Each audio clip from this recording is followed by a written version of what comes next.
Nous avons vu l'importance de changer de posture, passer d'une posture de héros à une posture d'hôte. Nous avons vu l'importance de la qualité de la relation.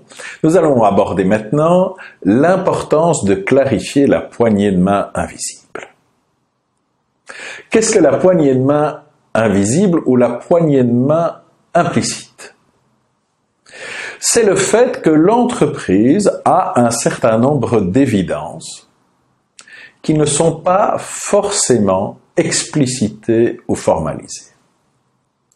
Nous l'avons vu, un Y, c'est quelqu'un qui, depuis qu'il est tout petit, entend dans tous les médias, les patrons et les porte-paroles d'entreprise expliquer qu'entre un salarié et une entreprise, il s'agit d'une question d'argent. Si ce n'est pas rentable, on ferme, on délocalise, on rationalise, on vend. Du coup, beaucoup de Y ont tendance à penser que le contrat de travail est un contrat commercial. Je vends des heures et en échange, je reçois de l'argent. Or, la réalité du travail est bien sûr beaucoup plus large.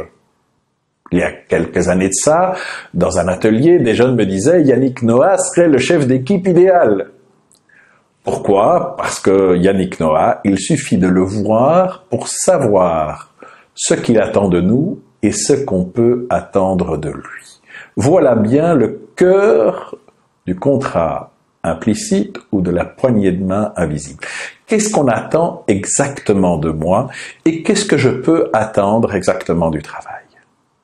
En termes de relations, en termes de style de vie, en termes d'ambiance, en termes de rapport aux autres, au travail, en termes de développement de mes talents, en termes d'ouverture au monde, en termes d'enrichissement de mon expérience en tant qu'être humain, que puis-je attendre de l'entreprise? Et donc là, à nouveau, le chef d'équipe, le manager, va avoir un rôle clé.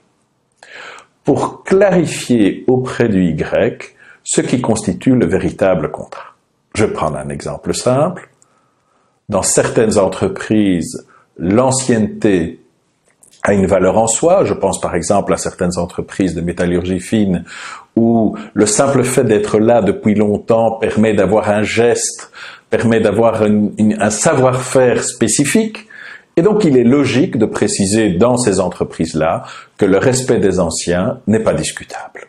À l'inverse, dans une start-up informatique, le respect des anciens n'est pas forcément une évidence, parce que être là depuis longtemps n'a pas forcément une valeur spécifique. Et donc, chaque entreprise, petit à petit, un peu comme chaque famille sur le plan de l'éducation des enfants, développe un modèle spécifique. Il est donc vital que le chef d'équipe, le manager, soit capable d'expliciter aux nouveaux arrivants, aux collaborateurs les plus récents, aux collaborateurs des différentes générations, ce qu'on attend exactement d'eux et ce qu'ils peuvent attendre du travail ou du poste qu'ils occupent dans l'entreprise.